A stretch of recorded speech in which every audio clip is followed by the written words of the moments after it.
Bonjour à tous, nous nous retrouvons maintenant pour une petite vidéo pour le travail de numération concernant les fractions. On va commencer par faire un petit rappel sur comment comparer une fraction par rapport à 1. Si je prends la fraction 7/2, déjà dans un premier temps, est-ce que vous vous souvenez comment s'appelle le nombre qui est au-dessus de la fraction, ici 7, et comment s'appelle le nombre qui se trouve en dessous dans la fraction, ici 2. Bravo si vous vous en souvenez. Le 7, en effet, c'est le numérateur et le 2, le dénominateur. Alors maintenant qu'on a revu ce vocabulaire-là, première petite règle, si le numérateur, le nombre du haut, est plus petit que le dénominateur, le nombre du bas dans la fraction, alors la quantité représentée par la fraction est inférieure à 1. Prenons un exemple. Avec la fraction 1 tiers, le numérateur 1 est plus petit que le dénominateur 3. Je peux donc dire que la fraction 1 tiers, c'est plus petit que 1. 1 tiers est inférieur à 1. Avec la fraction 3/12, le numérateur 3 est inférieur au dénominateur 12. Je peux donc dire que la fraction 3/12 est inférieure à 1. Ça veut dire que si je dois placer la fraction 3/12 sur une ligne graduée, la fraction 3/12 va se trouver entre le 0 et le 1 de une unité. Maintenant, si le numérateur et le dénominateur ont la même valeur, alors la quantité représentée par la fraction est égale à 1. Par exemple, si je prends la fraction 4/4, le numérateur 4 est égal au dénominateur 4, donc la fraction 4/4 est égale à 1. Dans la fraction 18/18, le numérateur 18 est égal au dénominateur 18, alors la fraction 18/18 est égale à 1. Et donc pour finir, dernière règle, si le numérateur est plus grand que le dénominateur, alors la quantité représentée par la fraction est supérieure à 1. Dans la fraction 5 tiers, le numérateur 5 est plus grand que le dénominateur 3. Ça veut donc dire que la fraction 5 tiers est supérieure à 1.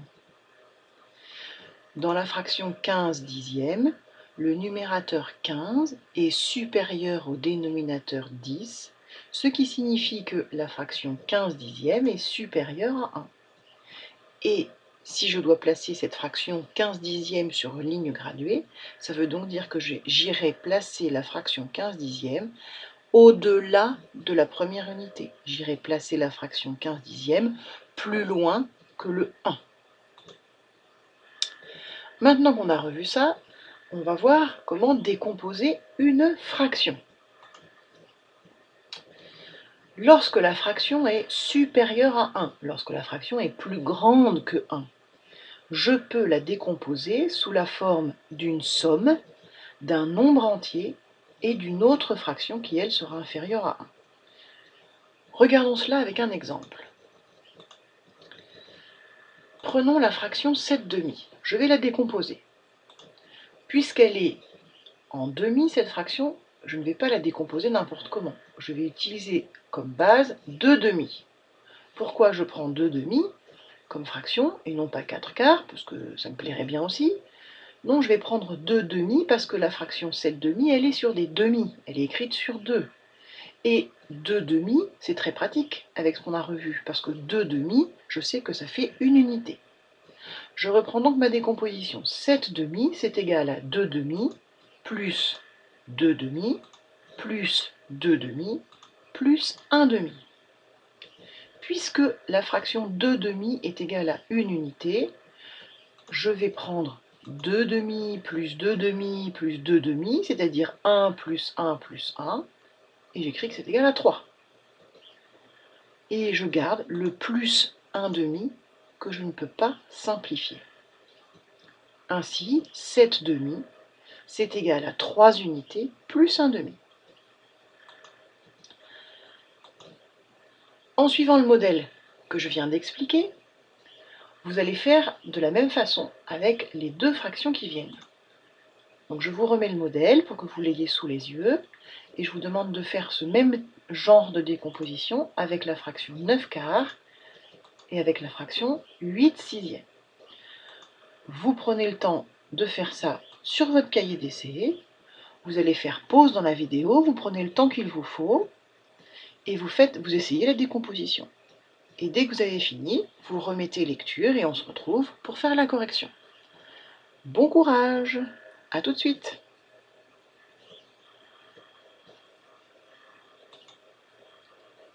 Voilà, nous allons maintenant passer à la correction de ce travail.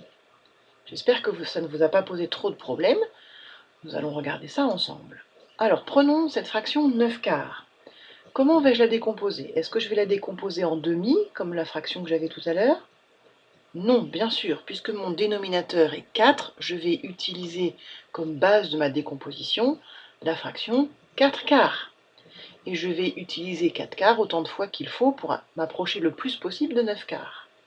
Donc je vais prendre 4 quarts, plus 4 quarts, plus 1 quart. Chaque fraction 4 quarts équivaut à une unité. Comme j'ai 2 fois la fraction 4 quarts, j'ai 2 fois une unité. C'est donc égal à 2 unités plus 1 quart. Et la deuxième fraction, c'était 8 sixièmes. Cette fois, je vais utiliser comme base de ma décomposition non plus la fraction 2 demi ou la fraction 4 quarts, je vais utiliser la fraction 6 sixièmes. 6 sixièmes plus, là je ne vais pas pouvoir remettre encore 6 sixièmes parce que je m'en approche très vite, il ne me manque plus que 2 sixièmes. 6 sixièmes, je vais le simplifier en le remplaçant par une unité, plus les 2 sixièmes, que pour l'instant je ne peux pas écrire plus simplement. Alors, je vous propose de faire encore d'autres essais, maintenant qu'on a refait cette correction, et de s'entraîner avec les fractions suivantes. 14 tiers à décomposer, la fraction 12 cinquièmes, la fraction 32 sixièmes et la fraction 21 quarts. Prenez le temps, faites une pause sur l'écran, faites pause, prenez le temps d'essayer les décompositions, et je fais avec vous la correction juste après.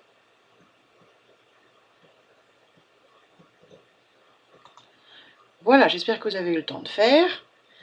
Sinon, faites vite pause sur la vidéo pour faire votre décomposition.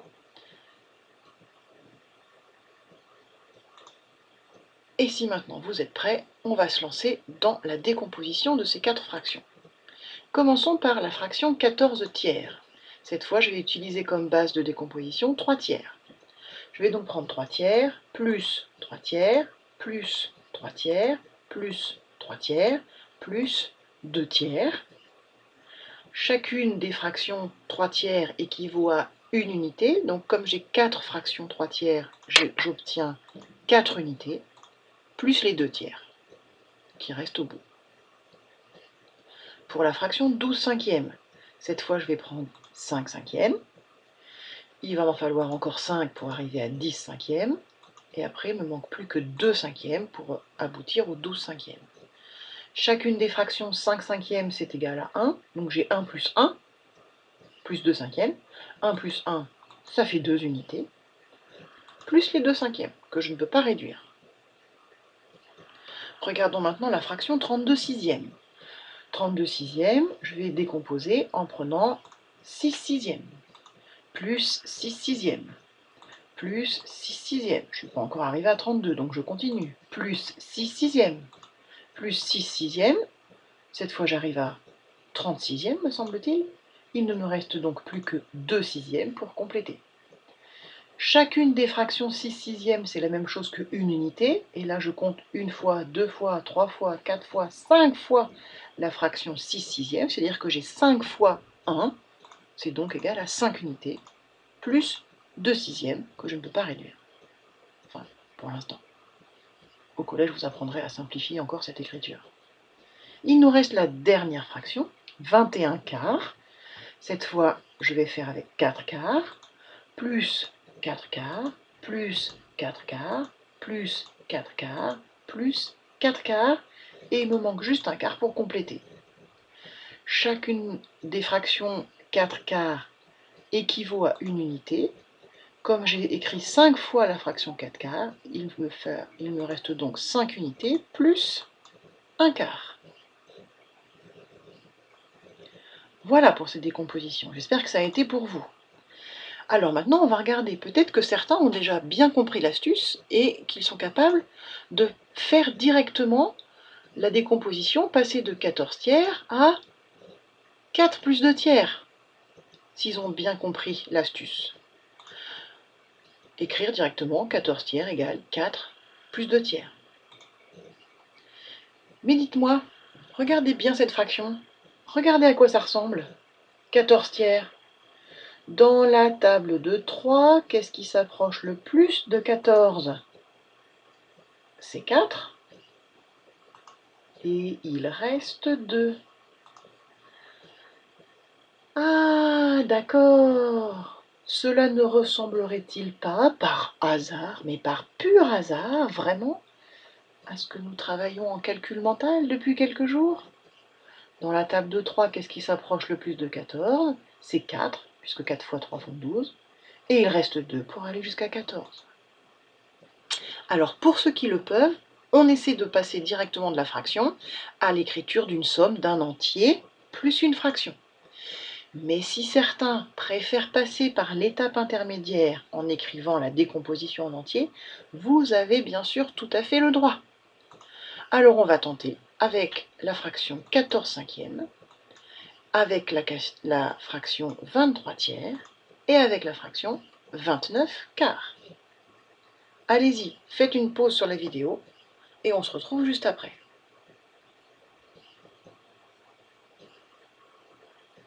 Alors nous revoici pour essayer de voir si vous avez réussi à écrire directement cette décomposition sous la forme d'un nombre entier plus une fraction inférieure à 1. Alors on avait comme première fraction 14 cinquièmes. 14 cinquièmes, c'est égal à 2 unités plus 4 cinquièmes, puisque vous avez dû écrire ceux qui l'ont fait au milieu, 5 cinquièmes plus 5 cinquièmes plus 4 cinquièmes. Comme il y avait 2 fois la fraction 5 cinquièmes, ça fait 2 unités plus 4 cinquièmes. Pour la fraction 23 tiers, c'est 7 unités plus 2 tiers. Et enfin, pour la fraction 29 quarts, c'est égal à 7 unités plus 1 quart. Bravo à vous tous pour ce super travail. J'espère que vous avez bien compris. Si vous voulez vous entraîner, vous m'envoyez un petit mail et je vous propose d'autres exercices. Bon courage pour la suite et à très très vite.